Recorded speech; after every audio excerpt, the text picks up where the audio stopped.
Portugal é por muito que se fala em retórica, mas é o país irmão, é o país com o qual existe uma relação histórica, vínculos históricos, e com o qual existe um grau de confiança que me parece que o Brasil não tem com qualquer outro país europeu.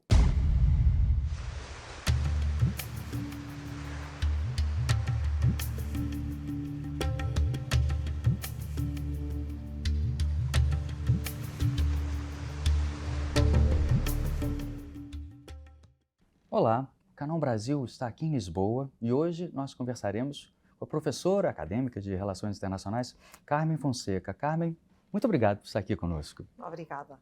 Carmen, você tem uma linha de pesquisa já há muito tempo, um interesse profundo nas relações do Brasil com o exterior, sua política externa, não apenas no que toca às relações com Portugal, que é uma área de especialização sua, mas também a forma com a qual se dá a política externa brasileira há muito tempo. Antes de nos aprofundarmos nessas várias áreas sobre as quais você já mergulhou nos estudos sobre o Brasil, eu queria fazer uma pergunta anterior. O que a levou a ter esse interesse tão profundo pelo Brasil? Muito obrigada, é um gosto estar aqui a falar convosco sobre o meu tema, que acompanho há muito tempo. E, na realidade, o que me levou a estudar o Brasil foi precisamente, e ao contrário daquilo que muitas vezes pensamos, a ausência de estudos sobre o Brasil em Portugal, nomeadamente sobre as relações entre Portugal e o Brasil. Há uma certa tendência para pensarmos que, face às relações históricas e aos laços culturais que unem Portugal e Brasil, essas relações são muito estudadas em Portugal, que há muitas publicações sobre o tema em Portugal, mas a verdade é que, especialmente no pós-25 de Abril em Portugal e a redemocratização do Brasil, desse período até aos dias de hoje não existem muitos trabalhos. E, portanto, foi com o intuito, de certa forma, de preencher um bocadinho essa lacuna que enveredei pelo estudo, primeiro, das relações entre Portugal e o Brasil e depois, face também ao papel que o Brasil foi adquirindo internacionalmente, perceber o que é que originava essa política externa mais ambiciosa do Brasil. Um dos aspectos interessantes da sua pesquisa em relação a como o Brasil se comporta nas suas relações externas é uma ligação entre a ideia do que o Brasil pensa sobre si próprio, ou seja, a identidade que o Brasil percebe e a relação dessa identidade percebida pelo Brasil, como isso afeta as suas relações com outros países. E isso não quer dizer que seja uma coisa, até pelo contrário, que seja uma coisa que se sustenta no tempo. Diferentes formas em diferentes momentos da história brasileira, mesmo a mais recente, a forma como o Brasil se identifica, o Estado brasileiro identifica a si próprio, isso afeta as suas relações internacionais. Às vezes, o Brasil se pensando enquanto mais sul-americano. Uhum. Isso reflete numa diferente política externa do que um período em que o Brasil talvez queira ter relações de caráter mais planetário, global. Quais são essas relações? Como evoluiu, pelo menos nos últimos anos, essa relação entre a percepção que o Brasil tem sobre si próprio e a forma com a qual o Brasil lida com as questões internacionais e países específicos? O embaixador Celso Laffer já falava nas identidades internacionais, na identidade internacional do Brasil, e em que era possível nós identificarmos, e passa a redundância, várias identidades do Brasil. E eu acho que é um bocadinho, nós podemos ver as várias autoimagens, como o Brasil se projeta a ele próprio e como os outros países percepcionam o Brasil. No que se reflete a essa imagem que o Brasil tem de si próprio, a autoimagem do Brasil, eu acho que isso tem muito a ver com, essencialmente, duas linhas presentes na diplomacia brasileira e que vão construir essa imagem do Brasil, uma mais virada para o mundo, para o internacional, para o protagonismo internacional, e outra mais para a região, como referia, para a América do Sul. Isso foi muito evidente nos dois governos do presidente Lula, essa dicotomia entre o mundo e a região,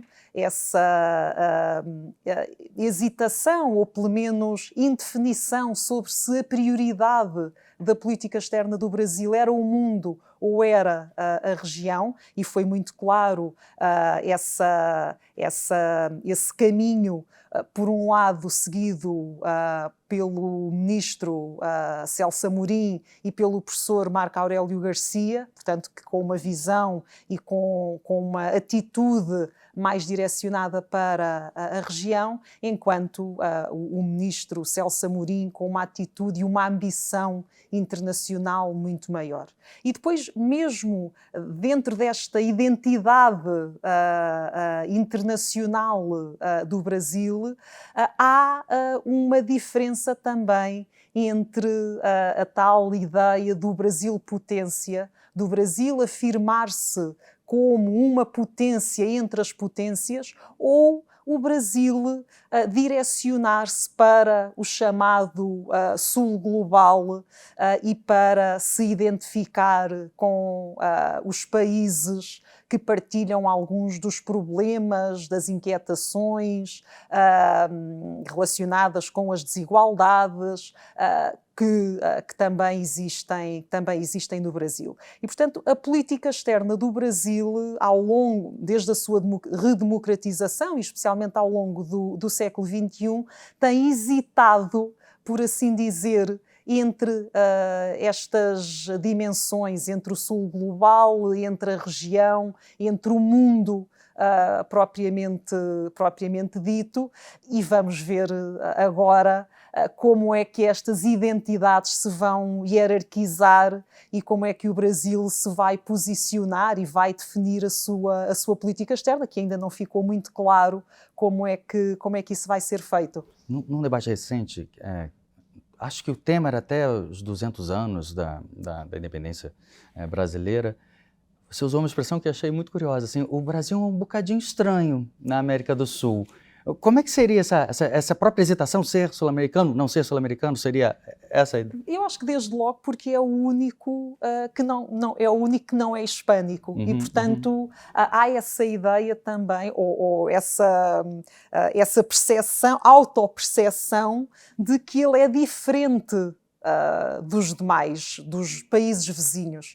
Diferente pela positiva e diferente pela negativa. Quero dizer com isto que essa diferença não é apenas vista como algo negativo, é muitas vezes visto como algo que pode ser rentabilizado. E, portanto, como ele é a exceção na região, então tem também, ou pode alcançar um estatuto internacional diferente, porque é diferente de todos os países da região. Mas a verdade é que nos últimos anos, durante o século XXI, o Brasil foi-se aproximando bastante da região. A criação do Mercosul na década de 90, enfim, é o elemento mais paradigmático, mas depois a criação da Unasul, as cimeiras não deixa de ser curioso também que é apenas em 2000 que se organiza pela primeira vez uma cimeira com todos os chefes de Estado dos países da América do Sul. Em termos teóricos, ao nível das relações internacionais, isto muitas vezes é lido pela construção política que o Brasil faz da região. Portanto, isto tem a ver com a política externa e com os objetivos de política externa do Brasil, que o levam a construir, de certa forma, a sua região, utilizando e recorrendo muito mais à expressão América do Sul do que propriamente América Latina. E isso vai ter, naturalmente, consequências ao nível, vai moldar a sua política externa. E também não deixa de ser interessante e suscitar alguma curiosidade, porque durante muito tempo, durante muitos séculos, o Brasil esteve de costas voltadas para a região. O Brasil estava mais próximo da Europa ou de África do que propriamente da região. Como eu dizia, os anos 2000 vêm alterar um bocadinho essa situação. Há uma tentativa de conciliar quer a região, quer as ambições internacionais, e, portanto, temos que perceber agora se foi um momento excepcional essa aposta que foi dada à região, ou se, pelo contrário, é essa a tendência da política externa do Brasil, é essa a circunstância do Brasil à qual ele não pode fugir e tenderá a dar mais importância à região e a construir-se ou a reconciliar-se novamente com o mundo, com o sistema internacional do qual ele esteve arredado nos últimos anos. E não necessariamente as duas buscas do Brasil, um Brasil que seja relevante regionalmente, um Brasil que seja relevante globalmente, é a ideia de ou, né? Pode ser uma por causa da outra. Talvez seja isso que você tenha querido dizer quando já a ouvi mencionar a ideia de o Brasil instrumentalizando o seu papel na América do Sul. Seria talvez tornar-se mais relevante internacionalmente, uma vez que sul-americano. É mais ou menos esse o contexto? A minha leitura na análise que fiz durante os 2 primeiros governos do presidente Lula, foi de facto a instrumentalização da região, especialmente por parte dos objetivos do Itamaraty, a instrumentalização da região em prol de do grande objetivo da política externa brasileira daquele período, que era um lugar no sistema internacional. Do meu ponto de vista, eu não creio que essa tenha que ser a tendência e a opção da política externa brasileira. Embora aquilo que, enfim, a história recente nos tenha mostrado é que de facto é difícil ou não é fácil para o Brasil relacionar-se e definir uma estratégia totalmente consensual para a região. Existem muitas divergências e eu creio que, de certa forma, entre outras razões, mas creio que um dos motivos que nos 2 primeiros governos de Lula terá levado o Brasil a trocar as prioridades, o mundo pela América do Sul, terá sido provavelmente essa percepção de que, ou essa consciencialização de que seria mais difícil, como foi um reconhecimento do papel do Brasil em termos regionais do que em termos internacionais. Seria mais difícil alcançar consensos em termos regionais do que em termos internacionais, e o Brasil era visto de forma positiva pela maioria dos líderes internacionais, mas, por exemplo, continuava a não ter o apoio da Argentina ou a ter a rivalidade ou a competição da Argentina relativamente ao objetivo tão querido do Brasil de um lugar permanente no Conselho de Segurança, por exemplo. E, portanto, eu creio que é difícil. Não lhe sei dizer exatamente porquê, acho que existem razões das mais variadas ordens históricas, eventualmente o imaginário histórico das independências, portanto a dificuldade de prescindir e de depender de determinados países e de se olhar para o Brasil sempre como o principal país da América do Sul e, portanto, o maior país da América do Sul e aquele de que os seus vizinhos têm sempre alguma relutância quanto aos seus objetivos, quanto à sua estratégia, e, enfim, isso dificultará também a obtenção de consensos. Falando em termos mais gerais, nos últimos... Falando sobre do Brasil em sua política externa, da redemocratização para cá. Você identifica como ou algumas vezes já fez isso, uma importância crescente que o Estado brasileiro passou a conceder à sua política externa, né? Começando desde o final da ditadura, com o Sarney, e isso talvez de maneira não necessariamente linear, mas crescente até talvez o final do segundo mandato do presidente Lula. Mas nos 3 governos seguintes, você tem a percepção de que houve uma diminuição da importância relativa da política externa brasileira para os governos brasileiros. Então, estamos falando de 3, né? Dilma, Temer e Bolsonaro. Primeiro, eu gostaria de compreender esse momento de queda da relevância. Por que razão? E nesses 3 governos em que houve essa diminuição, por quê? Foi pelos mesmos motivos que esses 3 governos passaram a conceder uma importância menor para a política externa do que todos os governos, Sarney, Itamar, Fernando Henrique e Lula, antes? São os mesmos motivos? Sim. Eu creio que, enfim, o final do segundo mandato de Lula é um mandato que já vem dando sinais de algumas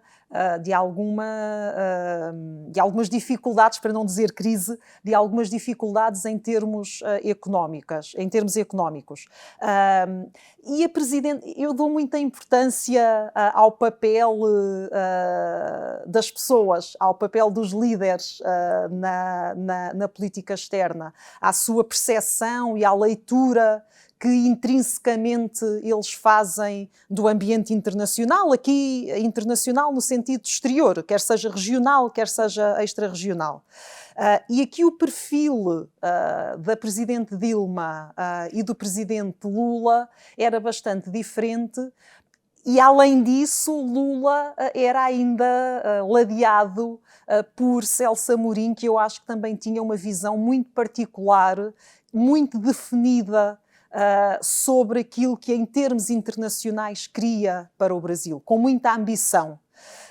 E quando chegamos a Dilma, temos uma presidente com um perfil completamente distinto e um Brasil também com condições políticas, económicas, sociais diferentes daquelas que Lula tinha recebido o Brasil no início dos anos 2000. E, portanto, desde logo, eu creio que isto contribuiu para que a forma como a política externa passou a ser priorizada fosse diferente. Portanto, o perfil, o nível de ambição em termos de política externa, a importância que se atribuía à política externa era completamente diferente, e a própria conjuntura do Brasil e a conjuntura internacional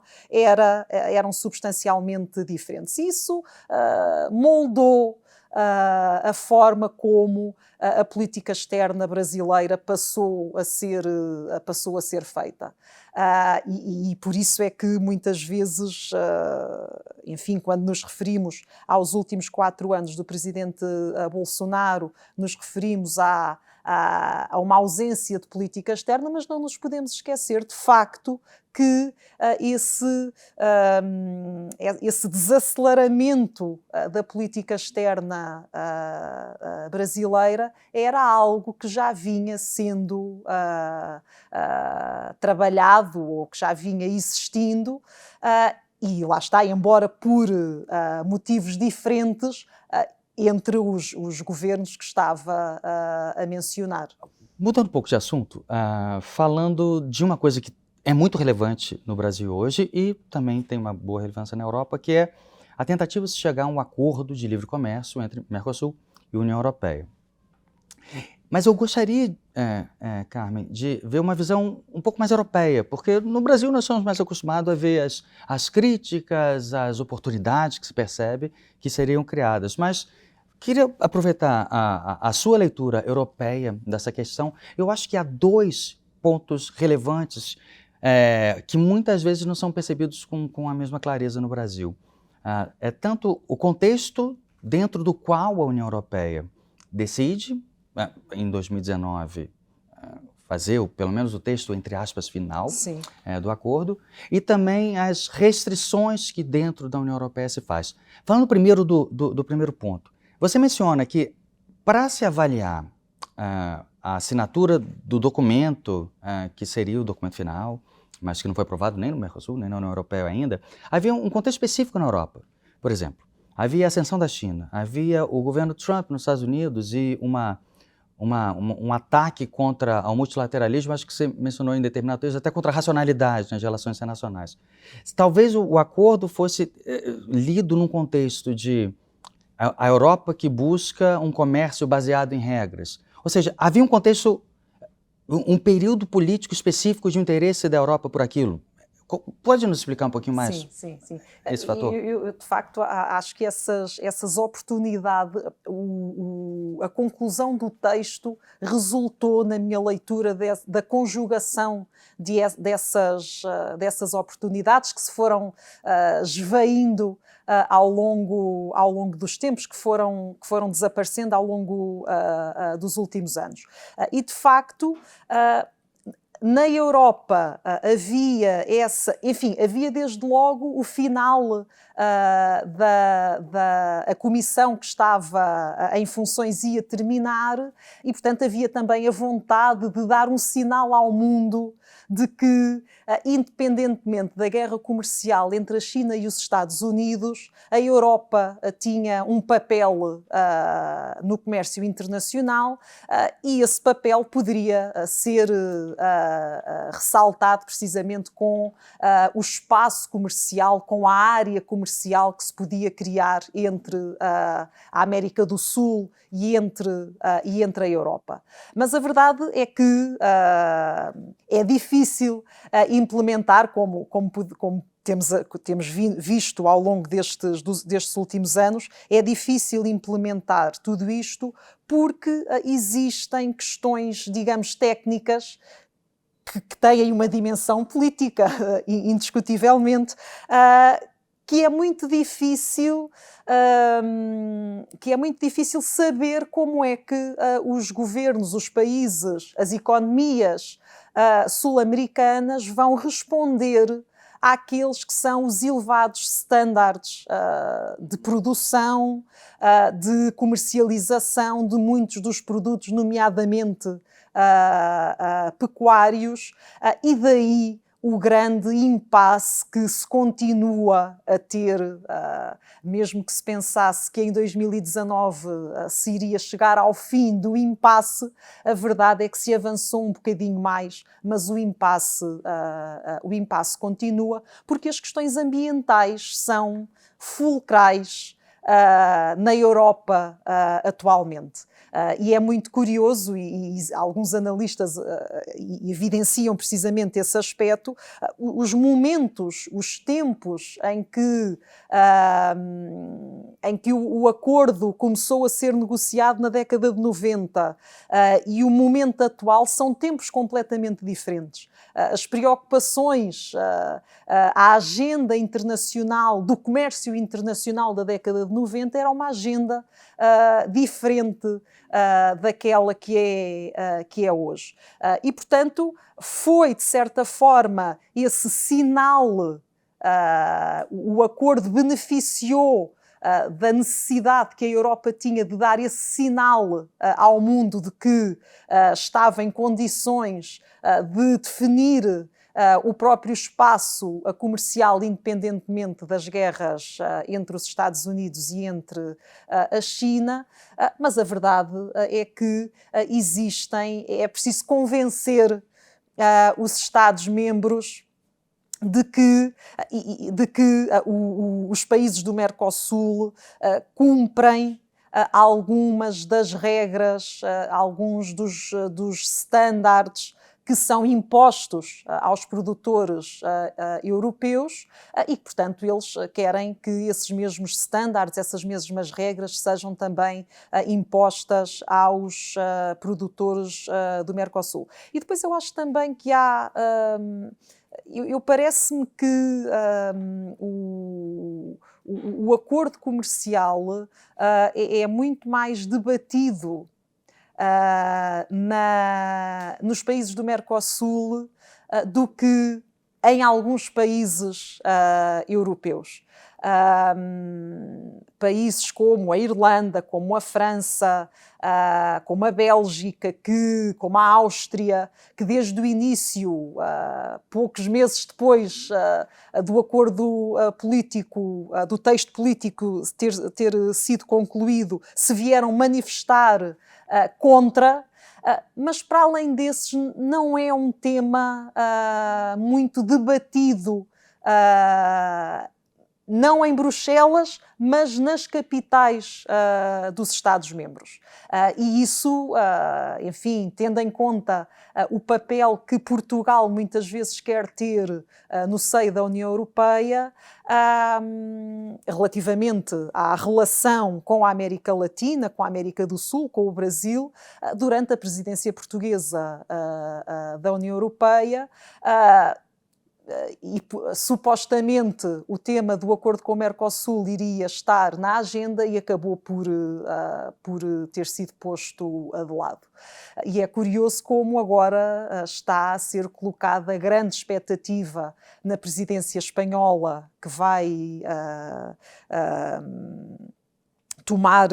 que vai iniciar funções no segundo semestre deste ano, mas isso também já tinha acontecido em 2010, quando a Espanha teve a presidência da União Europeia, e como eu uma vez também escrevi, portanto, eu creio que a conclusão deste acordo vai precisar de uma nova oportunidade, de uma nova janela de oportunidade que incite, que convença os dois lados e os Estados-membros dos dois lados da importância e dos benefícios, mais do que das desvantagens, porque é inevitável que existam algumas desvantagens, mas mostrar que os benefícios são maiores do que os custos, quer para os mercados, quer para o mercado europeu, quer para o mercado sul-americano. Em grande medida, creio, as restrições à Europa se concentraram em duas áreas, né? Ambas mencionadas de forma, mas eu queria frisar uma delas.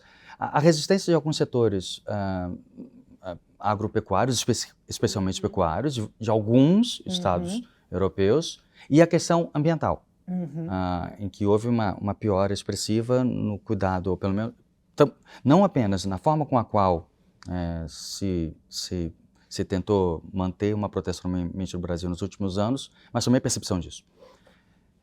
É razoável admitir que, com a mudança de governo, que anuncia uma mudança de postura, governo brasileiro, uma mudança de postura em relação ao meio ambiente, e essa percepção às vezes falta ao Brasil, como a questão ambiental na Europa é consensual, você não pega mais nenhum ponto do espectro político que não seja um dos extremos, em que haja discordância em relação à necessária proteção do meio ambiente. Então não é, se mudar o governo de algum país europeu, isso vai mudar? Não, não vai mudar, é consensual já na Europa. Então, é razoável admitir que talvez esse aspecto, que foi o que motivou as reações iniciais de vários dos países, foi, não, com essa questão ambiental não pode se avançar. Existe a possibilidade de esse ser um problema que pode ser não colocado de lado, mas que pode, de problema, passar a ser um incentivo, sim. E concentrar-se mais a questão para aprovação do acordo, especificamente na área agropecuária? Sim, eu acho que sim, e creio que essa pode ser precisamente a tal janela de oportunidade e, ao mesmo tempo, o sinal que, enfim, podem haver aqui dois sinais.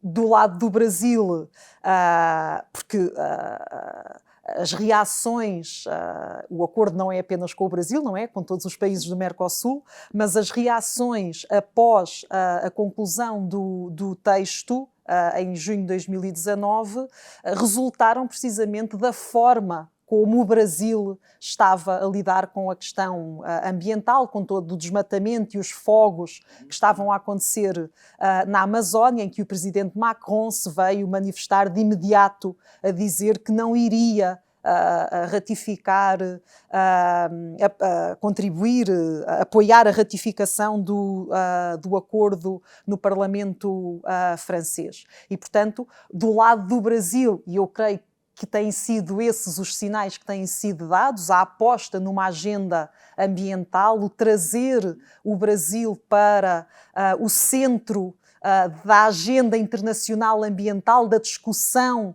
em torno desses temas, e a Amazónia, que é um dos principais elementos da questão ambiental, das alterações climáticas, e, portanto, é inevitável e necessário que o Brasil seja um ator importante nesta agenda internacional sobre o ambiente, sobre o clima, e parece ser esse o sinal que o governo tem dado. E depois, do lado da União Europeia, há também, portanto, há também, aparentemente, a intenção de, e eu creio que o esforço da Comissão poderá ir muito nesse sentido de, em conjunto com o Brasil, mostrar aos Estados-membros que o Brasil vai fazer diferente e o Brasil vai contribuir para que os tais standards, as tais questões ambientais sejam respeitadas e que todas as questões pecuárias, agropecuárias, que daí também podem resultar, vão ser respeitadas e vão ser bem supervisionadas. Porque, na realidade, uma das questões que muitos dos lobbies e dos grupos empresariais de alguns Estados-membros referiam era precisamente o desconhecimento sobre a forma como esse monitoramento, essa supervisão iria passar a ser feita, nomeadamente nos países do Mercosul. E, portanto, eu creio que a própria Comissão tem que dar mais alguma informação relativamente a isso, para que os Estados-membros reconheçam e ganhem confiança no governo brasileiro, nos restantes países do Mercosul, e possam, de facto, ratificar o acordo. Falando em consenso, como falamos do consenso europeu em relação à necessária proteção do meio ambiente, há um outro consenso europeu que é facilmente perceptível. Basta caminhar nas ruas de Lisboa que você vê bandeiras da Ucrânia nas janelas.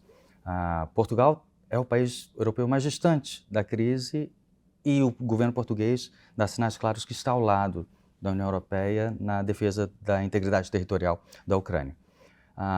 Eu queria fazer duas perguntas, uma vez que você caminha especializada também em como o Brasil reage. Primeiro, explicar para um público brasileiro, de certa maneira, a importância que a Europa e a população europeia, não apenas as elites governamentais, mas a população europeia, concede à questão ucraniana, e, ao mesmo tempo, essa dissonância que há entre a percepção que a Europa tem dessa questão e várias outras regiões do mundo, inclusive a América do Sul, inclusive o Brasil, que hesitante talvez tenha sido a reação do governo anterior e talvez até o atual governo brasileiro. Então, como é a visão europeia da questão e por que essa visão não é compartilhada, por exemplo, na América do Sul, mas em outras regiões do mundo também, especificamente no Brasil? Sim. Eu acho que me faltam as palavras para poder partilhar aquilo que se vive hoje na Europa. É uma guerra, é verdadeiramente uma guerra.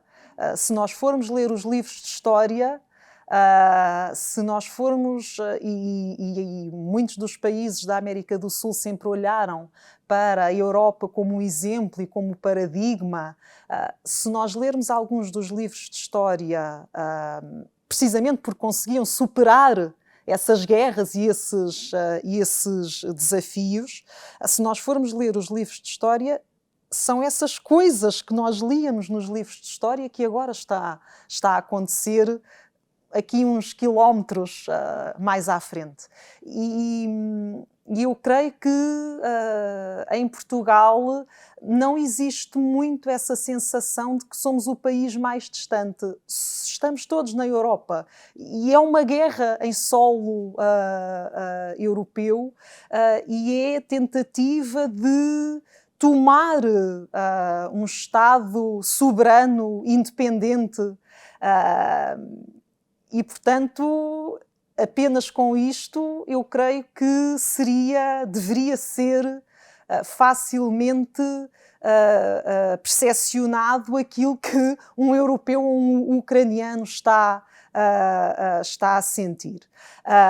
Relativamente a essa dificuldade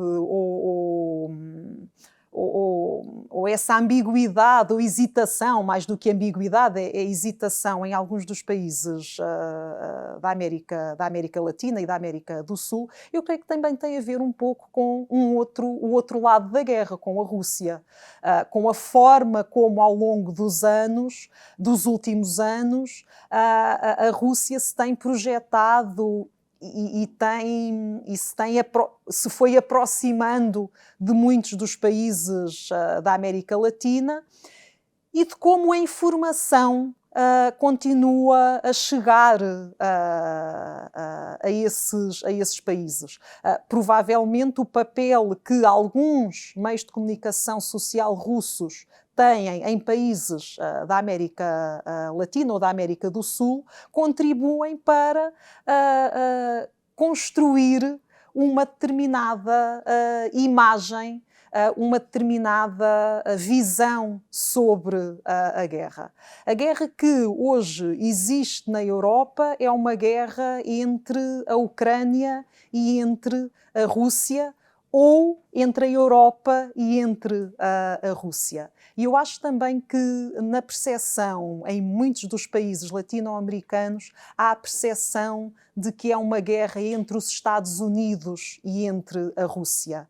É uma guerra entre os Estados Unidos, o nosso vizinho, que sempre quer ter uma atitude hegemónica, e que, portanto, nem sempre tem o papel e o melhor desempenho nas relações com os outros Estados, e a Rússia, que está, provavelmente alguns países latino-americanos nem terão bem dado esse distanciamento, essa noção dos contornos da geografia do pós-Guerra Fria. E, portanto, eu acho que há um bocadinho essa leitura, mais do que ser uma verdadeira guerra, aquilo que está a acontecer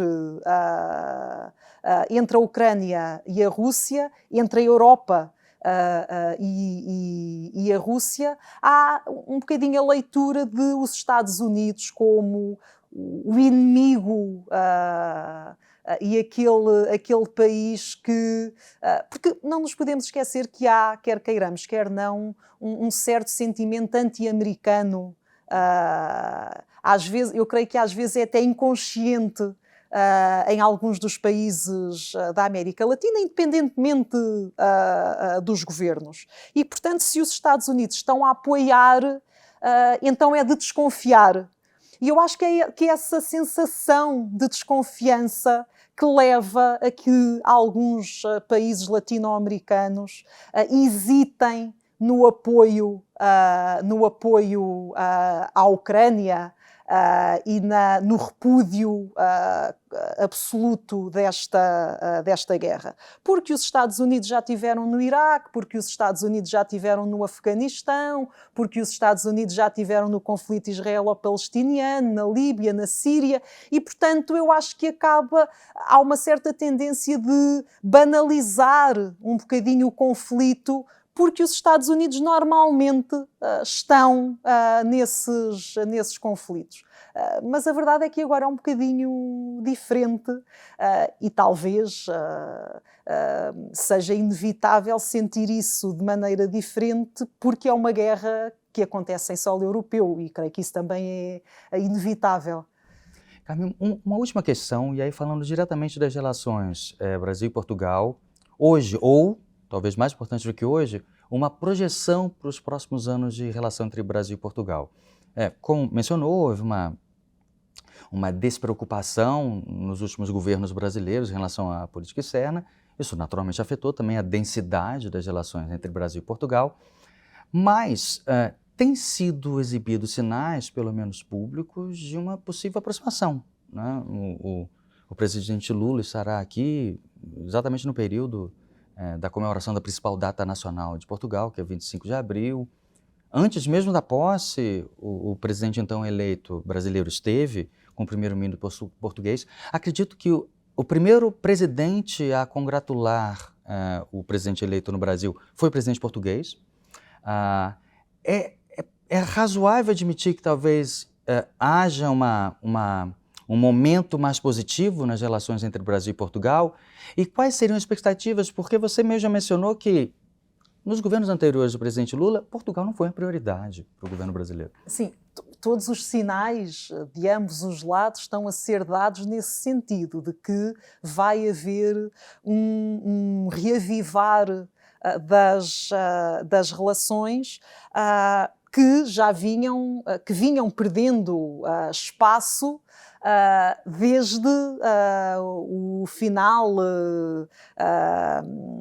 Eu creio que com Temer ainda foi feita uma cimeira luso-brasileira, foi 2013 com Dilma, agora não tenho esses dados aqui presentes, mas creio que a última cimeira luso-brasileira foi com Dilma e depois já não chegou a ser feita com Temer. E, portanto, todos os sinais que estão a ser dados é de que, de facto, há intenção de reavivar estas relações. E eu creio que isto é explicado pelos objetivos portugueses, por objetivos políticos e de política externa de Portugal e por objetivos de política externa do próprio Brasil.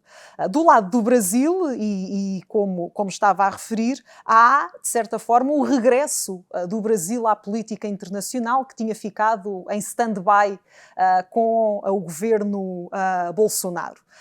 Portugal é,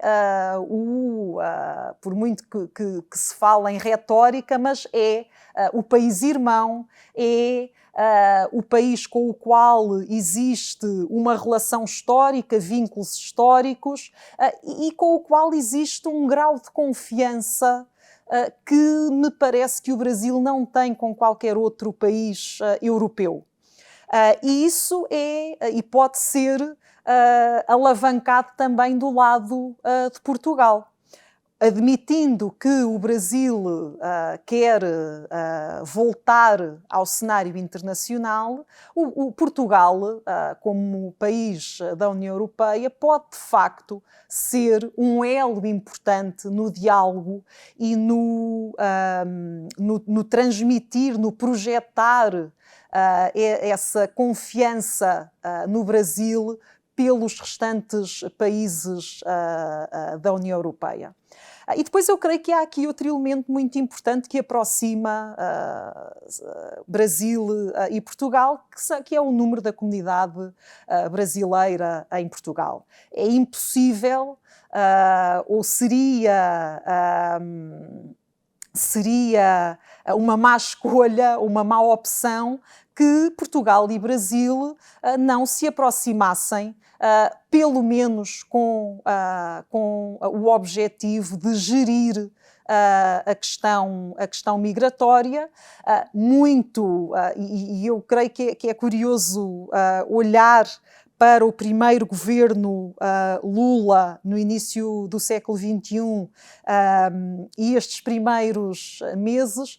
O presidente Lula, em 2003, visitou Portugal, num momento em que também a comunidade brasileira começava a crescer, ainda muito longe dos valores que tem atualmente, começava a crescer em Portugal existiam milhares de cidadãos em situação ilegal e o presidente Lula faz uma visita a Portugal, onde é assinado um acordo que facilita a contratação, que permitiu a legalização de milhares de cidadãos brasileiros em situação ilegal e que ficou conhecido até como o Acordo Lula, justamente por ter sido assinado nos primeiros meses do seu governo e numa das suas visitas a Portugal. E é curioso ver como, praticamente 20 anos depois, o presidente Lula voltará a Portugal e a agenda migratória o tema das migrações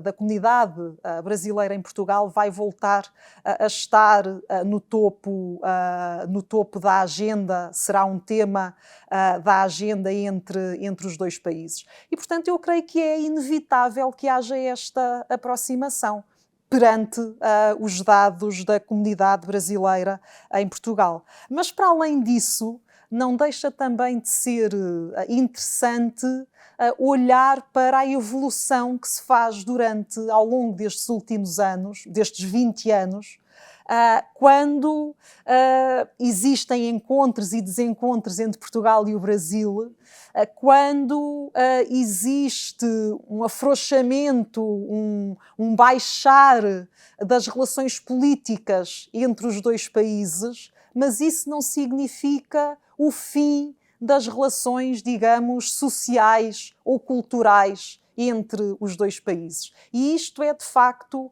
uma singularidade em relações bilaterais e que marca a relação entre Portugal e o Brasil. Apesar das dessintonias que possam existir em termos políticos, apesar da diminuição do peso da economia num ou noutro país, em termos sociais, em termos culturais, há de facto uma continuidade e que, naturalmente, facilita depois o reatar e o reavivar desse relacionamento em termos políticos. Carmen Fonseca, muito obrigado pela entrevista. Obrigada, foi um gosto. Foi ótimo mesmo.